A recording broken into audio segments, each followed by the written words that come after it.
Buongiorno a tutti, benvenuti nella sala stampa dell'Orogel Stadium di Manuzzi. Siamo qui per la conferenza prepartita della gara Sampdoria-Cesena, valida per la terza giornata del campionato di Serie B KT 2025-2026. Con noi è presente mister Michele Mignani. Prego, per le domande. Ciao, buongiorno. Dopo la pausa ti tocca un'altra nobile molto decaduta. Che partita ti aspetti a Genova contro appunto una squadra che è a zero, ha preso 5 gol, ne ha fatti 1, quindi una squadra che è già praticamente all'ultima spiaggia? No, alla terza del campionato è troppo presto per stilare dei giudizi e delle classifiche. Io non avrei voluto, tra le squadre che ci sono nel nostro campionato, l'unica che non avrei voluto incontrare in questa partita è la Sampdoria, perché troveremo sicuramente una squadra ferita, che ha fatto 2 partite dove si è trovata sotto, col Modena, partita equilibrata un quarto d'ora dalla fine, col Südtirol dopo 30 minuti era 3-0, quindi sono state partite anche difficili da decifrare, e mi aspetta una squadra piena di orgoglio, di voglia di fare punti per la sua classifica e di dare soddisfazione ai tifosi, che sono dei grandi tifosi, perché credo che sia la squadra che ha fatto più abbonamenti del campionato.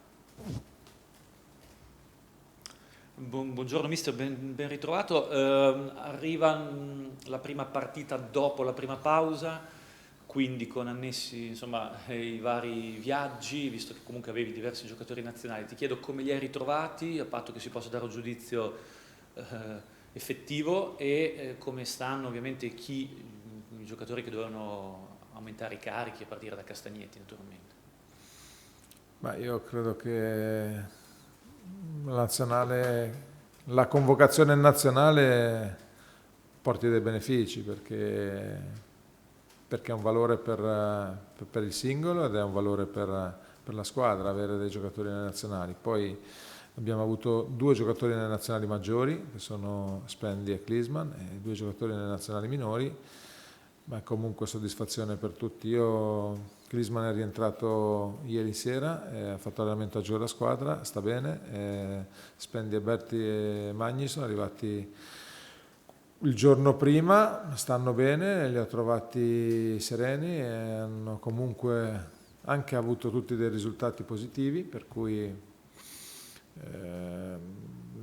sono rientrati in gruppo e sono a disposizione con grande entusiasmo. E mi hai chiesto di Castagnetti sta bene, è un ragazzo che tra quelli che sono arrivati probabilmente è quello che è arrivato nelle migliori condizioni, quindi sì, quindi è disponibile. Ecco, a proposito di Castagnetti, che per la prima volta l'avrai disponibile, quando è stato presentato ha detto che a lui è chiesto di far girare la squadra. Ecco, ti chiedo, al di là delle esperienze che può garantire, dal punto di vista tecnico e tattico, cosa può dare questo giocatore di questo livello? Ma sai, io gli ho chiesto di fare le cose che sa fare, per far girare la squadra bisogna essere difficile da soli farla girare.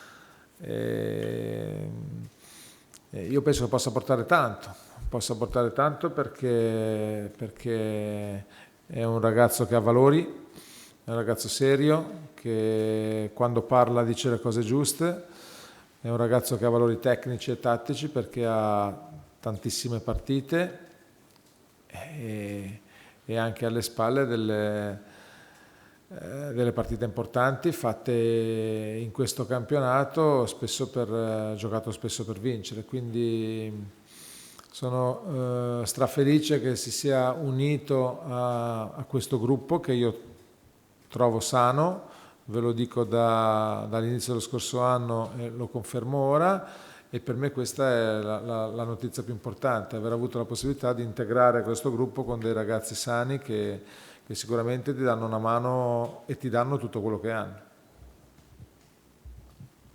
Ecco, mister, l'anno scorso c'era il problema del dopo sosta, ovvio che anno nuovo, vita nuova, però volevo chiedere come si è andato ad analizzare questo dato curioso comunque della mancanza di vittorie dopo soste e pause per le nazionali. Ovviamente lavoriamo troppo poco.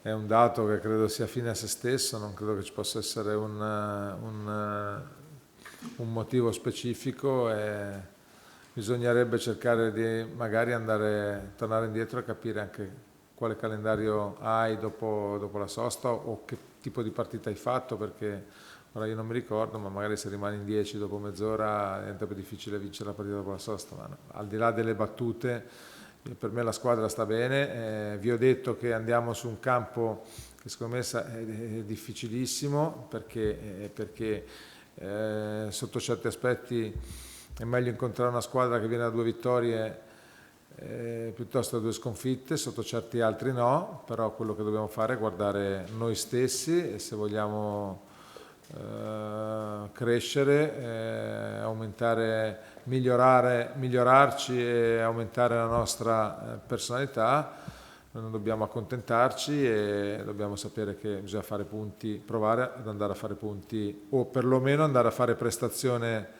a Genova, che darebbe più probabilità di fare dei punti. Ti chiedo se sono tutti disponibili. La seconda, le palle inattive come verranno gestite?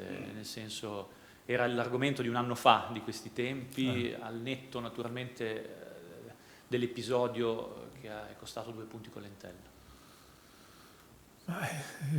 Il calcio è fatto di tante situazioni, tra queste situazioni c'è la gestione delle palle native, nello specifico nella fase difensiva, e noi al di là poi della struttura fisica che spesso ti può aiutare, cerchiamo di adottare degli accorgimenti e delle strategie per fare in modo che per cercare di arrivare prima degli altri sulla palla, però si lavora su tante cose. Nel calcio, quando lavori su tante cose, non è detto che tu riesca sempre ad ottenere quello che vorresti, a volte magari non parlarne è la soluzione migliore. Sì, tutti disponibili. Visto quello che abbiamo detto prima e visto le difficoltà appunto anche della Sampdoria, sarà un inizio a tavoletta o leggermente più guardingo di partita? L'intenzione è sempre quella di partire forte, poi l'ideale è arrivare forte, perché a volte gli ultimi 15-20 minuti sono più importanti dei primi, o meglio, se la partita prende una piega nei primi 15 c'è il tempo di rimediarla, se la prende negli ultimi 15 è più difficile da rimediare, ma al di là di questo io sono sempre dell'idea che bisogna fare prestazione per 90 minuti, bisogna avere la capacità di lettura nei momenti in cui c'è da soffrire, la capacità di lettura nei momenti in cui magari hai la supremazia sull'avversario e un altro motivo di crescita deve essere questo, capire quando c'è da essere incudine e capire quando c'è da essere martello, ma l'ideale sarebbe partire forte e arrivare forte. Volevo ritornare sull'avversario, un ambiente che tu credo che conosca molto bene. Trovi delle analogie rispetto alla situazione dello scorso anno? Perché anche l'anno scorso, ricorderai, la Samp si trovava in difficoltà. Poi il calendario in realtà è molto diverso e quindi può cambiare tante cose, ma ci sono delle analogie che potreste sfruttare come avete fatto molto bene l'anno scorso? È tutto troppo diverso.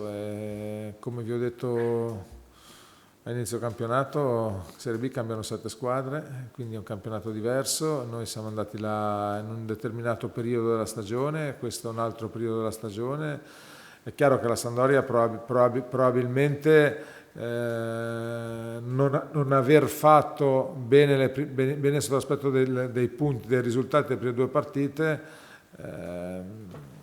è un condizionamento o magari un trascinarsi dell'andamento dello scorso anno, però il campionato è talmente tanto lungo e la Sampdoria ha le carte in regola potenzialmente per arrivare anche prima, cioè mancano 36 partite, quindi i punti a disposizione ci sono. Io credo che sarà un ambiente bello perché lo stadio, perché perché il blasone della società, della società Sampdoria è un valore altissimo, e quindi deve essere per noi uno stimolo in più per fare quello che abbiamo fatto l'anno scorso, per fare prestazione e per portare a casa dei punti. Grazie a tutti. Grazie.